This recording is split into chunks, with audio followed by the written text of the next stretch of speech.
Assalamualaikum warahmatullahi wabarakatuh, and a very good morning to all 6 Motiara students. How are you today? I hope you are ready to learn English with Mr. Fizri. Okay? Today is Sunday, 8th of August 2021.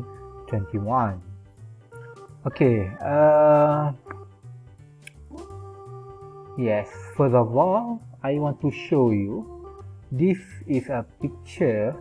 These are pictures of living skill workshop. Ini adalah gambar living skill workshops. Ataupun bengkel kemahiran hidup ataupun bengkel RBT. Kenapa saya tunjuk gambar ni? Why do I show these pictures to you? Because today I want you to answer questions in your textbook on page page 97, muka surat 97, page 97.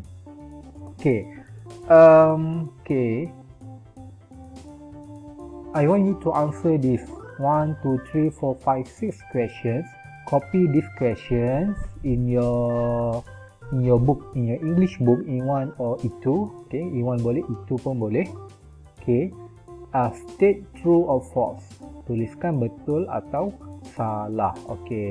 So these are the rules in your living skills workshop. Ini adalah peraturan di bilik di bengkel kemahiran hidup. Ataupun bengkel RBT. So read this, kena baca, and then you have to write true or false. Kalau betul, you write true. Kalau false, salah, you write false. So number 1, I have written for you. The answer is true. Let's read together. Number 1, get consent before using any tools. Get consent before using any tools. Dapatkan kebenaran sebelum menggunakan apa-apa peralatan.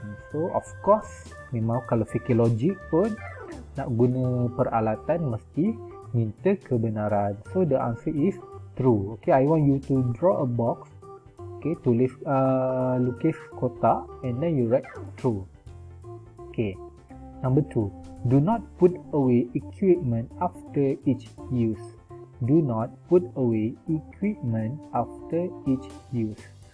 Jangan simpan ataupun jangan simpan semula peralatan selepas guna. Dia kata jangan simpan lepas guna. So true or false? Kalau rasa betul, you write true. Kalau salah, false. Number 3, inform your friend immediately if an injury happens. Inform your friend immediately if an injury happens. Inform, bagi tahu kawan kamu cepat-cepat jika berlakunya kecederaan. Bila cedera, cepat-cepat bagi tahu kawan.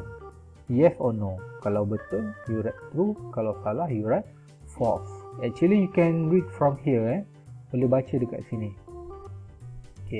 Number 4, hands must be washed with water after practical activities. Hands must be washed with water after practical activities. Tangan perlu dibasuh menggunakan air selepas aktiviti praktikal ataupun selepas melakukan aktiviti lah. And so true or false? Number 5, aprons, gloves and masks are only used in certain activities. Aprons, gloves and masks are only used in certain activities. Apron tahu kan yang kita pakai macam nak memasak tu, apron. Glove adalah sarung tangan, mask adalah penutup mulut. Hanya digunakan untuk aktiviti tertentu sahaja. Ya ke? Untuk semua aktiviti ke aktiviti tertentu je guna? Kalau rasa certain activities only, you write true. Kalau rasa salah, you write false. Then number 6, the workshop should have adequate lighting and good ventilation. The workshop should have adequate lighting and good ventilation. Okay, bengkel mesti ada pencahayaan yang cukup dan juga pengudaraan yang bagus. Okay, true or false, betul atau salah? If betul, you write true. If salah, you write false. Okay, so copy this 1, 2, 3, 4, 5, 6 questions only. This one yang atas ni jangan salin. Jangan salin. Do not copy this. Jangan salin yang atas. Okay. Cuma salin yang soalan saja. 1, 2, 3, 4, 5, 6 only. Alright. So, yeah. So make sure you write the day and the date. So that's all for today and thank you.